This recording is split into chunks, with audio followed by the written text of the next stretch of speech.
Here in this video we will study about the problem solving technique in hydrostatics. In this class we will cover two topics. Number one, pressure exerted by a liquid column in two different situations in a tube, and application of Pascal's law in hydraulic press and even bottle or in a vessel. We will discuss about those things. We know that pressure exerted by a liquid column depends on the density of the liquid and the depth from the free surface. In this case, see, there is mercury, the shaded region, and water in one urn and spirit in another urn. Observe that the level of the mercury, the height of the mercury level is same. This height and this height is same. So we can conclude that the pressure exerted by water is equal to the pressure exerted by the spirit. But see the difference. The height of the water, which is creating pressure on that surface, is smaller than the height of the spirit. The reason is that water has a greater density than spirit. So a less height of water can create the same pressure as spirit can do on the mercury level. So the clue to solve this type of problem is that pressure exerted by water column must be equal to the pressure exerted by the spirit column. So pressure exerted by the column of water is equal to the pressure exerted by the column of spirit over mercury. The pressure is same here and here. So we can say that pressure means height, density in G. So height of water column, that means depth from the free surface. We should speak in this manner, not height but depth from the free surface, though I am writing here height. Density of water and acceleration due to gravity. And density of the spirit column is height of the spirit column, density of the spirit column into acceleration due to gravity. So G will cancel in both the cases. Now we get height of water by height of the spirit column is equal to density of spirit by density of water.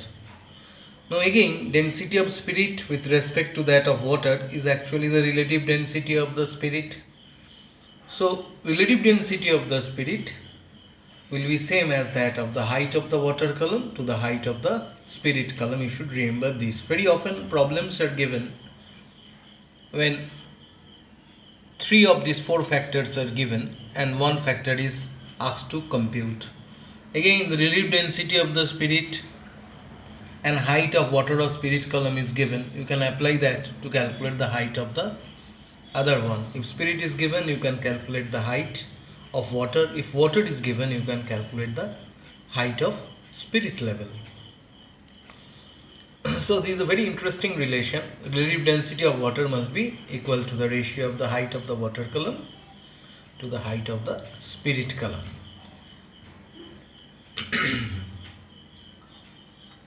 Now, in another case,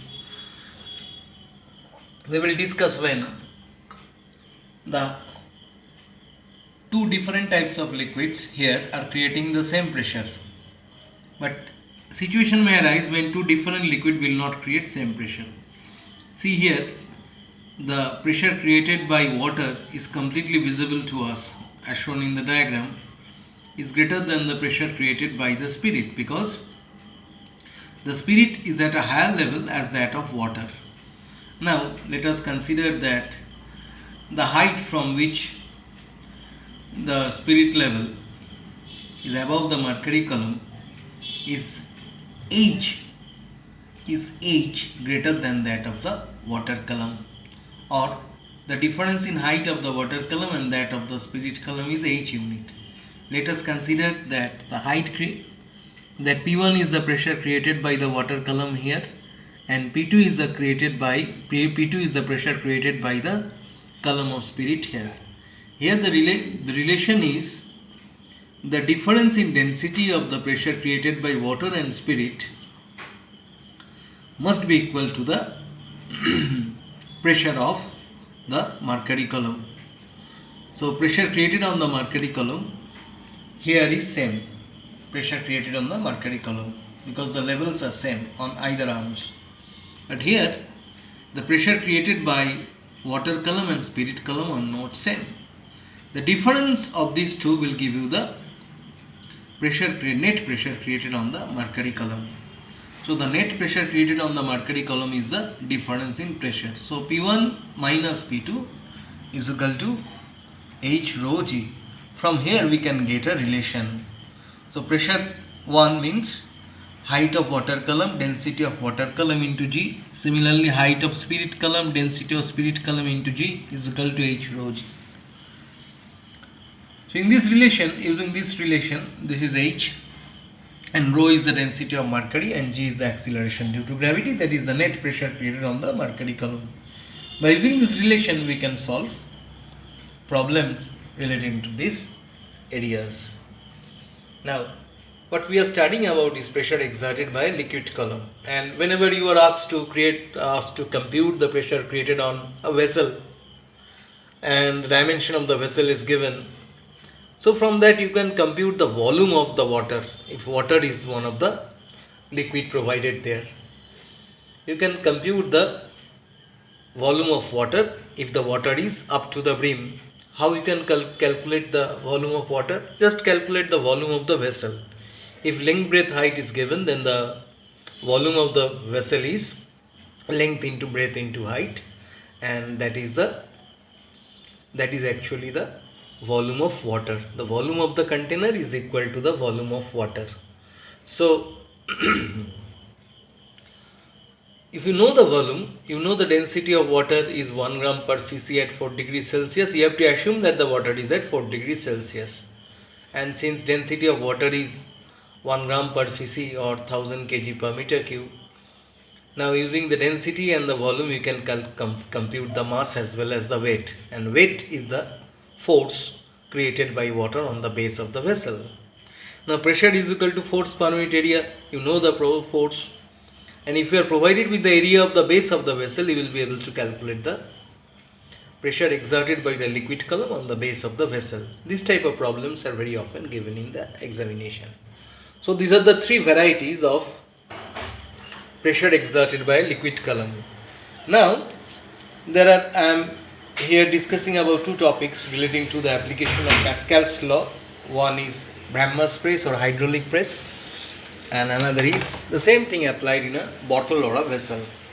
See here, a load is placed on Brahma's vessel or hydraulic machine. The vessel contains liquid or any type of fluid here.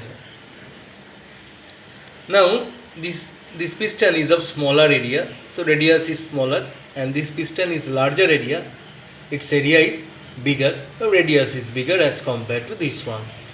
We are considering the radius because the vessel is cylindrical in shape, and the cross section of the piston must be circular. If radius is r1, then the area of the piston must be pi r1 square, and the area of the piston is pi r2 square.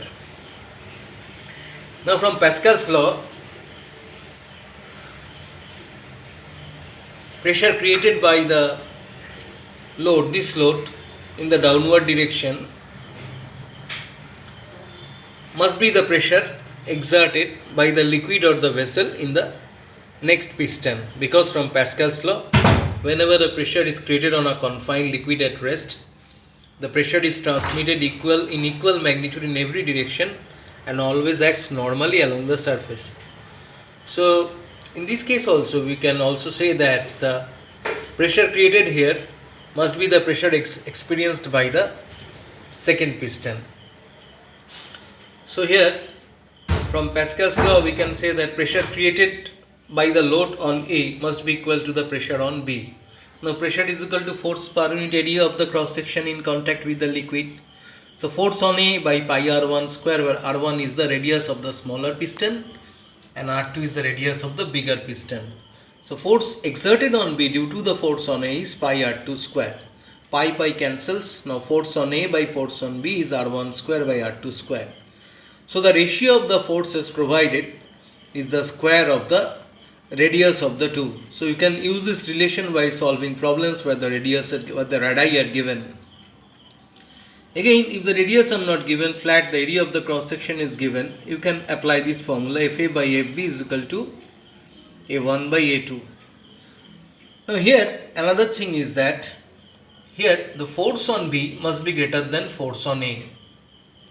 Force on B must be greater than force on A. If that is the case, why I am coming to this point later on. If that is the point, if you cross multiply FB by FA, mean force on B by force on A is greater than 1. Now force on B is actually the load. This is the load and you are providing effort here. So this is load, this force is load and this is the effort that you are providing it. So load by effort is greater than 1 and load by effort means mechanical advantage. If mechanical advantage, load is greater, then the mechanical advantage must be greater than 1. If the mechanical advantage is greater than 1, then this type of machines are said to be force multiplier. Because in this case, if you apply less effort, the system can multiply your effort. That means by applying less effort, you can overcome a greater resistive force. But the pressure remains same. How this happens? Let us consider this is 5 Newton. Force here is 5 Newton and it is 100 meters square and it is 1000 meters square. Now F1 5 by 100 is equal to 5 by 100 is equal to force by 1000. 5 by 100 is equal to FB by 1000.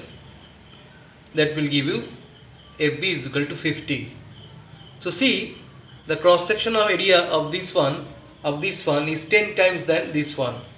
If the cross sectional area of this one is 10 times than this one, then the force exerted by this one will be multiplied 10 times, 50 times, sorry. If the ratio of force and area is 10, then here also the ratio of force and area will be 10. Because this ratio remains same. So a small effort provided on the smaller piston creates a greater effort, can overcome a greater load on the larger piston. See, I am computing here to make it clear to you how it acts as a force multiplier. Let us consider that the force is 5 Newton and this area is 10 meters square. So pressure is force by area, pressure is 5 by 10. This pressure will be exerted here. If this area is 100 meters square and we have to compute the force, then force is equal to F by 100. Now what is the force here? Force is 50 Newton. What you have given here? 5 Newton force is created here in the smaller piston. That is equivalent to 5 Newton into 10. That means 50 Newton is applied here. So 5 Newton force here exerted is creating a force of 50 Newton here. So your force has been multiplied 10 times. So this machine is said to be force multiplier. And in a force multiplier, since the effort is 5 Newton and load is 50 Newton, mechanical advantage is equal to load by effort is equal to 10. So mechanical advantage of the machine is 10.